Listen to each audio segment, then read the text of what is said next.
Hey, let me ask you guys something. I want to put another topic on the table. I've been spending a lot of time looking at and trying to wrap my head around where the Russian people are at in all of this Russia-Ukraine stuff. I've gotten to the point where I really just don't trust the Ukrainian government. I don't trust the Russian government, and I don't trust Western media. And I have big issues with our government too. So, like, where are the people at in all this? And one of the things that's really struck me is the sanctions. The sanctions were designed to impair, hurt the Putin government economically. Economically. But what we're really seeing, and what I've seen from some of these Russians that are putting out videos, is that's not affecting their life, that part, like the bank part. I mean, it does, like the value of the ruble is obviously impacted high, and that does affect them. But that's not as bad. That's more livable for the individual people, citizens. But what is affecting them in a huge way is all of these Western companies deciding to pile on, and they're all shutting their businesses down and firing tens of thousands of Russians. And now they have no jobs. Yeah. And the ruble's gone crazy. Like, to me, that seems unjust. Like, I think so too. McDonald's apparently, I haven't verified this fact, but one of the guys was saying McDonald's decided to shut off all of its restaurants in Russia, which apparently is hugely popular in Russia. I mean, massively popular. Russian people apparently love McDonald's. I don't know why, but they do. McDonald's is horrible. But they apparently, according to this person I watched, I haven't fact-checked this, but they said McDonald's agreed not to fire their employees, even though they're shutting their stores. That's fascinating. I saw an article yesterday too that Russia's considering nationalizing the companies, or rather the property and the assets of the companies that decided to leave and shut down operations. So that would be something. I don't know what they would do with that. Like IKEA is over there. I think they have some manufacturing there as well. Yes. So it would be interesting to see what they do with it. Unilever. I mean, a ton. I mean, Starbucks and just all these companies have shut down their operations. And yeah, I'm not like, okay, wait, so we don't have more materialism to buy. Yeah, that's not really the issue. It's, to me, it's people more are working there. It's the people. They're going to look tens of thousands. McDonald's, 65,000 employees in Russia. What's concerning to me, and I kind of mentioned this the other day, is when there was a story of MasterCard, PayPal, Visa, like basically all of the banks, all of the the digital transaction companies, they closed down shop over there. And yeah, like on one side of the coin, you could say, oh, well, because of their invasion, that's punishment for them. But if it happens over there, it could certainly happen here. And I think that's a really concerning thing. And this is, I mean, excuse me for putting on a tinfoil hat here, but I think that certain times, there's a crisis, and no crisis is gone to waste in this country. For sure. I think they're using that as like a staging ground to see if it's possible for them to do something like that. You remember we talked to Paul King-Gord week before last about the cooperation of private and public? So when when the government, which is the public part, cooperates with the private, which is the corporation part, and the two are working together to limit and control society, that's called fascism. Yeah. That's the literal definition of fascism, which is also Nazism, by the way. So here you are seeing a demonstration on a grand scale of public and private cooperating to control what happens in some part of the world.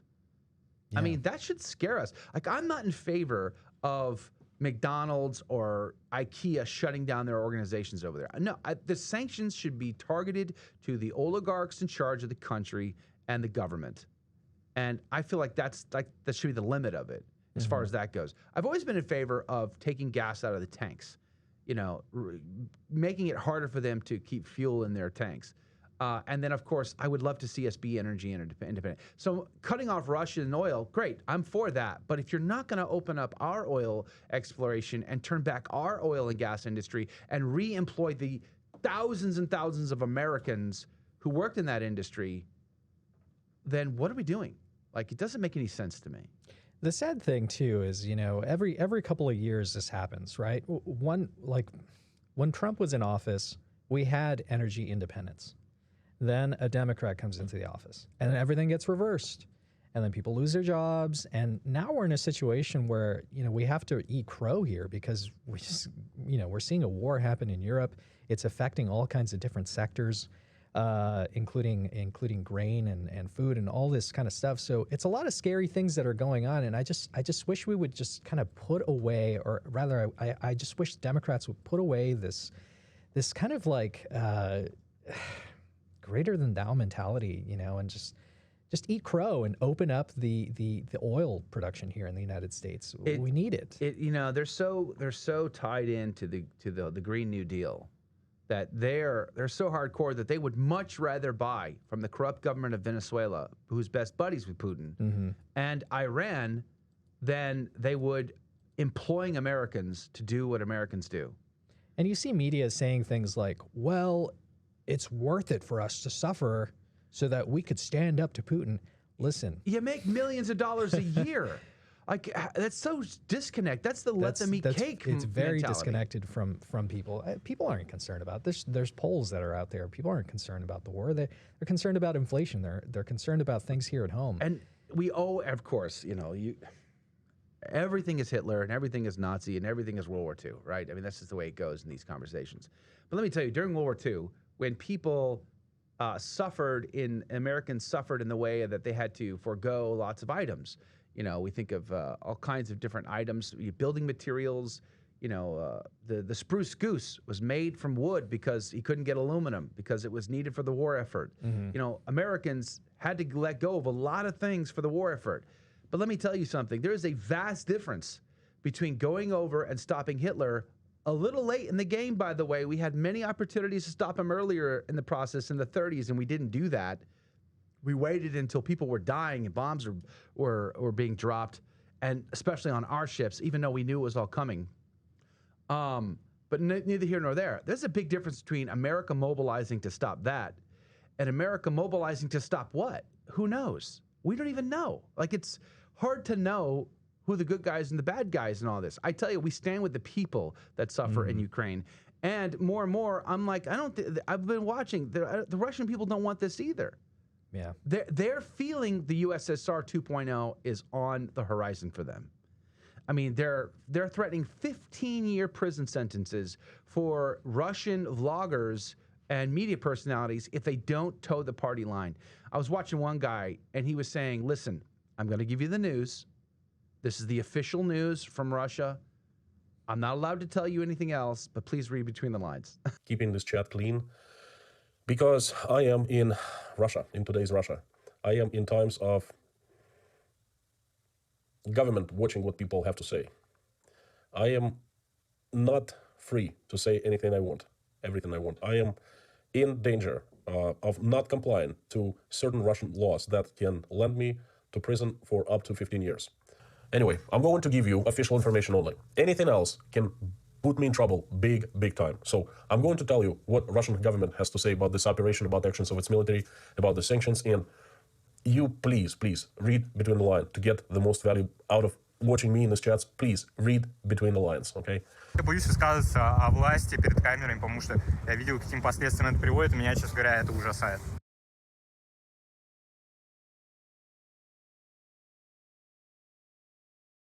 And this guy is taking a big risk. I mean, they're shutting down media and control over there. They're locking everything down, and the older folks are saying this is exactly what it was like in the Soviet Union. This is how it is. Now, of course, there's going to be some hardliners amongst the people, just like there are here. It's diversity of opinion, but I really feel like it's a big manipulation game.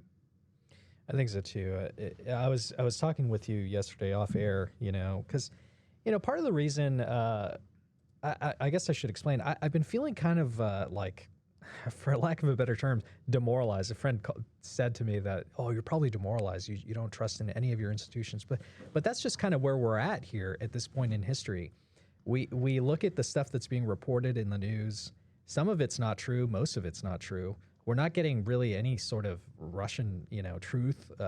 We don't know who the actors are. There's stories of like actual Nazis in the Ukrainian army, which is weird. The Azov Brigade. Oh, who was recently saying they were? Oh, I think it was Xi Jinping was commenting that brigade actually assisted the protesters in Hong Kong against him. Yeah, so it's weird, and it's hard to find the truth in all of this. And frankly, it's just kind of, I don't know, it just saps all the energy out of me. So I agree with you. I think we need to focus on the people of Ukraine. I'm glad we talked to Jason Jones today to get an idea of what these people are going through, because, you know, a lot of people are leaving their homes and they have to make that difficult choice of leaving behind a loved one. You know, the men are forced to stay there, and the women and children have to go and get out of there lest a bomb falls on their head, whether it's a Ukrainian bomb or a Russian bomb. Right. Who knows? Yeah, Sci-Fi Mike, who's jumped the ship of Odyssey, apparently, is hanging out with us on YouTube, says the average American does not know the military operations of the U.S., and the average American doesn't care as long as we get our burgers. Are Russians any different? In many ways, no. In fact, that's what's fascinating, right? Is if you watch some of this, like these Russian vloggers, and there's one channel that does all on the street interviewing. So it just asks random people, like, how do you feel about Putin? Do you feel it's okay to criticize the government? And they're like, nope.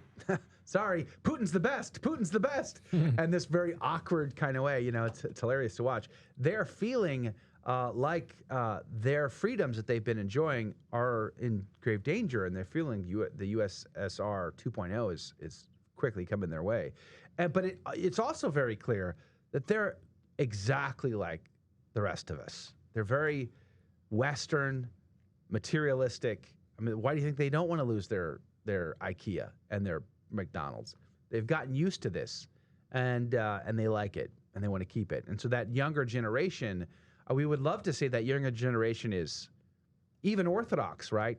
But they're really not. I mean, they're more material and secular than they are, you know, even Russian Orthodox, let alone Catholic, right? So it's a troubling situation, which is why we're going to have some guests on to try to get more insight into what that's like there in the coming week here.